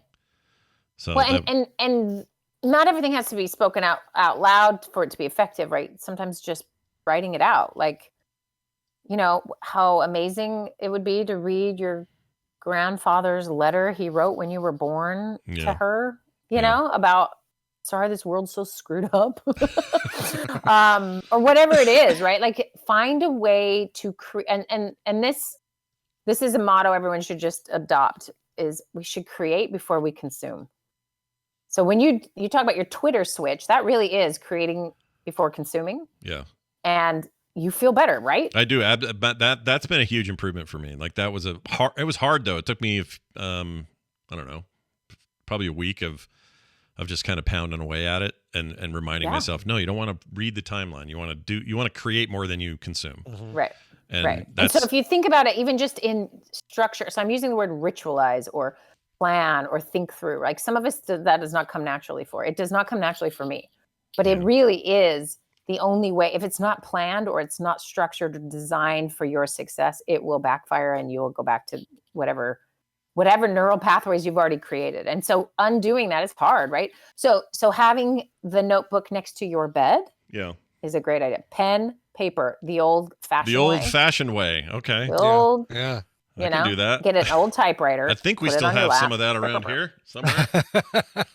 But really what it does is it helps you process and deal with the real thing and do it in slower motion, and give you, I mean, if we think of it, so a part of you is trying to get your attention to deal with the thing. Yeah. And you are, imagine if it was like a little kid pulling on your shirt, like, hey, I want to talk to you about some real feelings. Hey, mister. And you're like, yeah, I'm going to go do this thing. Bye. Yeah. And then hours later, whatever. So just treat it a little bit like, there's just a part of you that needs some tending to. That's what Van does. When Van wants your attention, he goes, hey, Pops, hey, like that. Yeah. Good. Yeah. That's what it's doing, and it will eventually just quiet down. But it quiets down because, you're in the middle of a movie. Yeah. And so can you do a little of this? It goes a long way. And notice I'm not saying get rid of all your stuff. That stuff's fine. The problem is it's what you don't do because you're doing that is always the conundrum, right? Yeah. I think part of this is the reason I watched so many horror movies this month. Really got into it. I don't think I don't have any dreams about any of these movies, but I think I watched them to have extreme. Oh, geez, Brian, that movie. But to have extreme stimulus. Yep. That really takes me away from what I'm thinking about. Mm-hmm. Because if you do that well enough, like this Barbarian movie, which is awesome. Yeah. It was the kind of thing that completely sucked me in, which meant nothing else was in my head. Yeah. So I think I finally figured out why this year in particular I've been like all around. For me, I justified like, well, it's Halloween. Yeah, man. Horror movies. Let's go. And then I think really what's going on is it's me going, give me something that's really distracting. Yeah. Which is annoying. And that's where, it's always the irony of I'm afraid of things, so I'm going to watch something that makes me really afraid. Is that it's like jacking up those circuits and not burning them out, but just sort of flaming them out so they're not going to be worried about the real things in your life. So yeah, I mean, if you can just address a couple of design flaws in your evening and as well as give some attention to the stuff you're thinking about, and you switch those two things, your sleep will go. It'll normalize. All right, I'm doing it. I'm starting tonight. It's happening. Go ahead. I'm doing it. I'm going to do it, and then I'll follow up next week. Funny, right? We can live a long time with crappy sleep. Yeah. Mm-hmm. And so and then you start taking a pill to make this happen. And then, and we are layering on treatment and really what we're doing is just bearing the real causes, is that humans are not meant to have exciting blue light in their eyeballs right before they go to sleep. Mm-hmm. We are suffering because of that. So there's a way to just tweak it a little. It can go a long way. So give it a shot, and then So next week, regardless of topic next week, we will follow up and see how my week-long experiment goes. I have a feeling. I mean, it doesn't I already know it will help. I already know the pattern that I'm doing now is not a good one, and so this will. If the world could just do the right things because of knowledge, I mean, we have Wikipedia. I mean, that's not the problem. The problem is not knowledge. Yeah. It's implementation. And part of it is this neural pruning. it takes a minute. And what we like is instant fun stuff. Yeah. I like the term neural pruning a lot. That's a cool name. Yeah. Yeah. Yeah. Because it's what it does. And they just kind of die off. And I mean, think about something you used to do all the time. You don't do now at all. Oh, yeah. I can get up quickly or play basketball. Yeah, exactly. Play hoop you with my could go friends. play, and there is some muscle memory, and there's some things, but there's definitely some brain pruning that has happened, right? Oh, yeah. And so any skill will go. And this is habits and habit creation and deletion, right? Yeah. So it'll be fun. I'm excited to hear and then you have all the pressure. Here's the thing. You have the knowledge, but you also now have the pressure. We're all going to wonder. So yeah, now you're all going to wonder. Exactly. Well, I'll let you all know as I create more than I consume on Twitter, and I let everybody know what's going on. Just kidding. All right. Hey, Wendi, having you on, always a pleasure. And that's the way Dad used to say it. And I should send you some of these pictures of you. I won't put them on the internet, but they're pretty great. Yeah.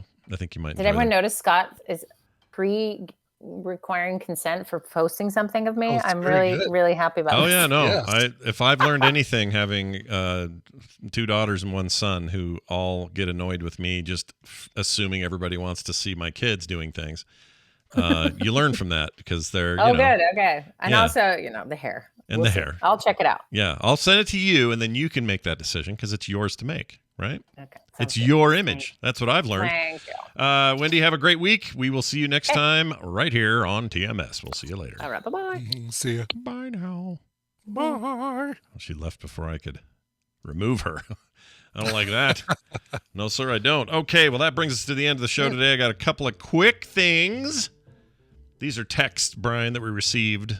Ooh, I love that we're getting texts. Yep, texts are great. 801-471-0462. You can send your questions, thoughts, comments, whatever into the show. You can still send us emails as well at themorningstream@gmail.com. These texts right here are from a couple of people. Ian, why did I say Ian? Old Man McGee is how he signed it.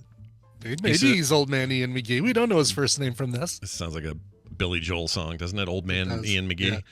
Anyway. And there we were sitting with Old Man McGee again. See, it fits.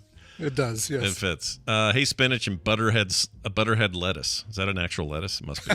Yes, butterhead lettuce. Yeah. What is your salad dressing of choice for your daily lunch salads that we talk about all the time? Yeah, good. What do you like? If I'm making my own salad, that's not one of these kit bags that Tina gets, and that's 99% of the time. It's these bags that's like mango crunch salad or chopped Caesar. That's my favorite, by the way, is the chopped Caesar. It's all in one bag, all the lettuce, the croutons, the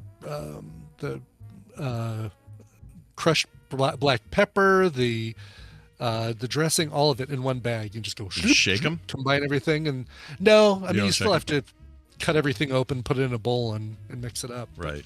Okay. Toss it. Interesting. But if I'm making my own salad, I'm a blue cheese guy. Like if I go to a restaurant and what kind of dressing would you like on your salad, sir? I just immediately go blue cheese. Yeah, you and I are friends for a reason. Blue cheese is my only answer. That's the way to go. Love blue cheese. Now, that being said, if you came to me with a good vinaigrette or you said, hey, here's some good homemade ranch or whatever, I'll eat whatever.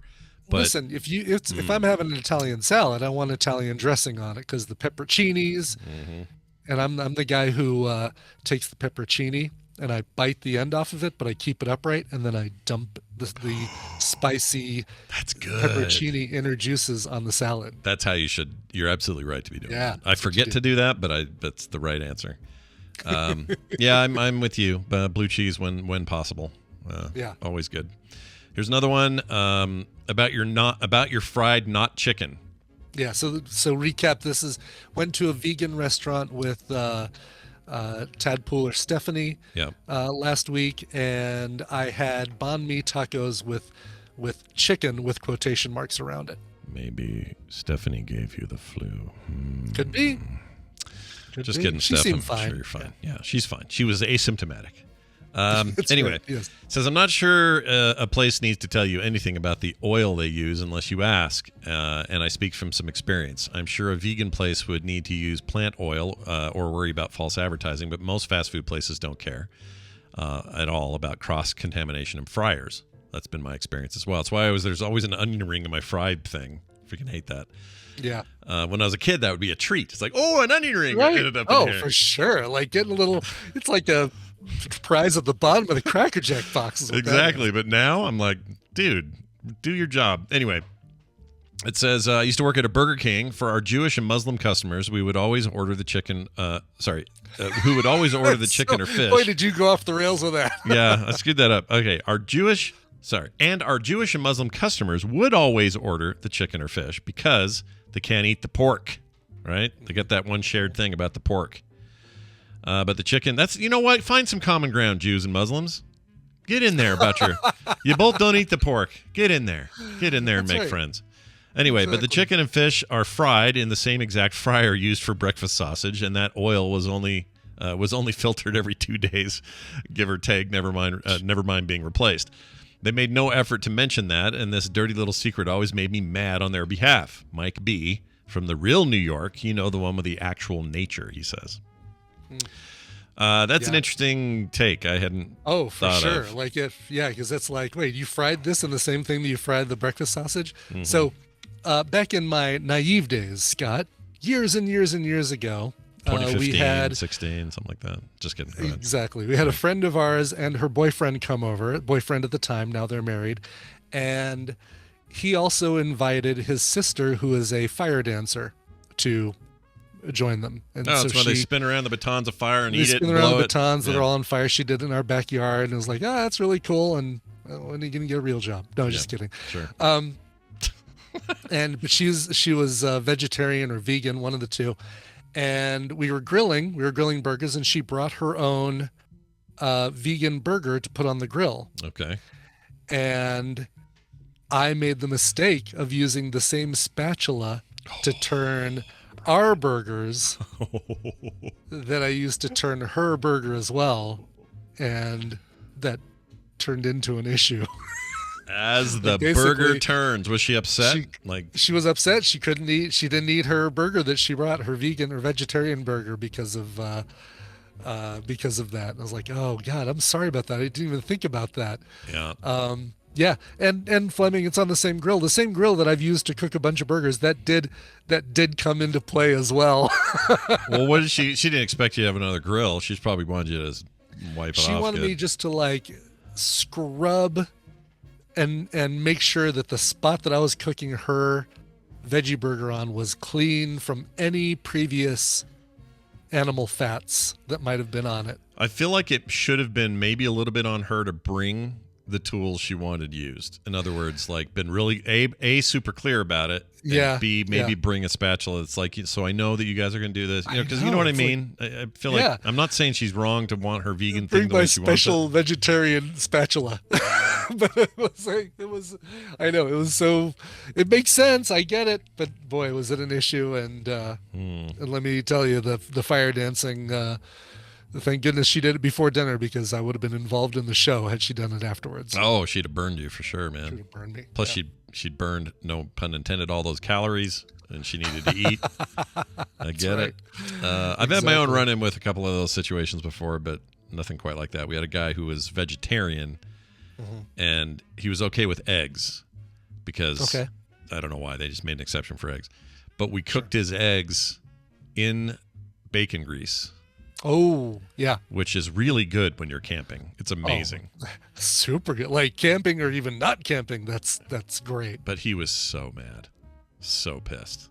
Just yelled at us. We were out of eggs, and he was just so mad. Anyway, John, if you're out there, we apologize once again. All right, moving on. Let's get out of here real quick. Those texts, by the way, one more time, 801-471-0462. Send us your emails to themorningstream@gmail.com. Tonight, Core at 5 p.m. We got a big show lined up, so please come and attend it today if you don't mind. That's at 5 p.m. Mountain Time for the live show. Of course, Core, wherever you get your podcasts. If you want to talk video games, that's what we're there to do. No Coverville today, but you're going to be playing some I'm going to do Marvel Snap. I'll just do a Marvel Snap stream now that it's on the M1. I can play it on the M1, and it makes it a lot easier to stream.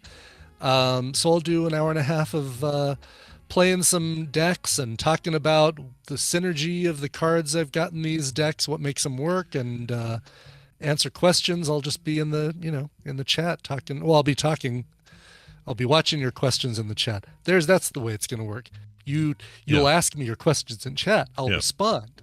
Yeah, he'll respond to your questions in chat. Does that make sense? And you'll tell me how I could do my deck better, which I have no doubt you'll be able to provide me some advice. Yeah, especially if you stream under the category for the game, you will definitely get some strangers in there who know everything. Yeah. Noob, why are you playing Electra in that deck? Say, I have a cracking deck. Yours is pants. That's what you say. You are so pants at this game. You're so pants at it. Cover fraud. Cover fraud. Cover imposter. And we knew who came up with that name. Anyway, that's cool. That's today. 1? 1 p.m. Mountain Time, twitch.tv/Coverville. There you have it. Also, we have a play date planned for this Friday. It's that time of the month again, but tomorrow, I guess. An hour early. We're doing it from 2 to 4 instead of our usual 3 to 5. So Brian's got a date later that night. Blame we want to Tina. make sure to make Tina's fault completely. Brian, don't play too late. I have a mystery date planned for us for 5 o'clock, and we need to leave the house by 4:30. Yep. That's the voice. That's the one. Tomorrow. People at the thing were so amazed, like, oh my God, this is the first time I'm hearing Tina at the Denver Tadpole meetup. They're hearing Tina for the first time saying, oh my God, she really does sound like that. Yeah. Holy cow. Yep. That sounds right. We don't know what we'll play, but probably Among Us, because you guys all love that, and we like that too. So we'll do that. God, pretty soon that new VR version comes out, but I'm worried that it doesn't support the first quest, the Quest 1. That's true. I've heard something similar about that, but also I'm worried that what I want it to be able to do is let people who don't have headsets still play traditional Among Us, and then just because we're plugged in this way, we're running around in VR space. I don't know that that's such a disadvantage. Doesn't feel like it's going to happen, but I would love it if they did that so people didn't feel left out. You know what I mean? Like, yeah, for sure. I would like that, but we'll see what happens. There's no Halloween edition of Among Us, a new spooky map or anything. Unless they're doing an event that I don't know about, maybe. A lot of games do, but I don't know if they're doing that. Mm-hmm. If they've done it in the past, then maybe, but I don't know if they've ever done that. I don't know if they have either, yeah. I was playing Overwatch 2 last night, and they did a bunch of Halloween shit. I do like when games do that. Cool. Yeah, I like that when it happens, and I think Among Us would be a great one for that, but perfect, yeah. I mean, you're putting on costumes at the beginning anyway. Hell yeah, dude. There are pumpkin hats, that's true. Yeah. Okay. All right. Well, anyway, that's all that stuff coming up, so watch for it. In the meantime, join us on Patreon for all the cool benefits of being a patron here. Patreon.com/TMS. There's never enough of you. Please join up and keep the show on the air. We'd love it if you did. Frogpants.com/TMS for everything else. Let's get out of here with a song selection for the end of the show. Brian, what do you got over there? Sure. Well, I love it when, especially when I'm gone for a couple days, but I find 2 requests that sync up perfectly so I can play one song to sync them up. Alex, a.k.a. Racer951Y in the chat and also in the Discord. He's a big Marvel Snap player.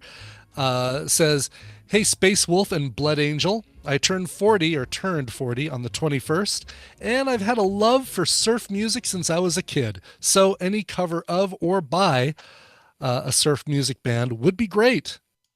So absolutely. Yeah. Second request comes from Michelle number 2. She says, Brian, I can't get Scott out of my head. Can you please play a cover of Can't Get You Out of My Head by Kylie Minogue? Yeah. It's good to hear from her so quick. But do what you want. Yeah, but do what you want. Yeah, you can leave if you want, but I'm never leaving, kind of what she said. Sure. So I love it when stuff like this comes together. Sure. And this, unplanned feels like the perfect song for today, not just for Michelle number 2, but also the Can't Get You Out of My Head for the whole sleep discussion. Sure. No, it's all coming together. And, who knew that she was going to write in on the same day I was going to read her letter from high school? Right, Amazing. Exactly. Amazing. No, I'm talking about this song having to do with the dreams that you can't get out of your head before you go to sleep. Sure.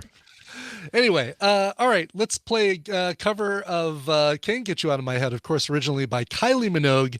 This cover is by surf music band Los Fantásticos, the second greatest Mexican surf music band ever created, of course, the number 1 being Los Straitjackets. But here are Los Fantásticos with their cover of Can't Get You Out of My Head. This show is part of the Frog Pants Network. Frog Pants Network. Get more shows like this at frogpants.com. I want to go deep. Yeah, we're going to go deep. Yeah, baby. We're going deep. Hey, boy. You want to go deep? Hey, boy. All right. You know, it wasn't that I was sick the last couple days. I was just working on my Marvel Snap placement and watching the Guardians of the Galaxy holiday special trailer over and over and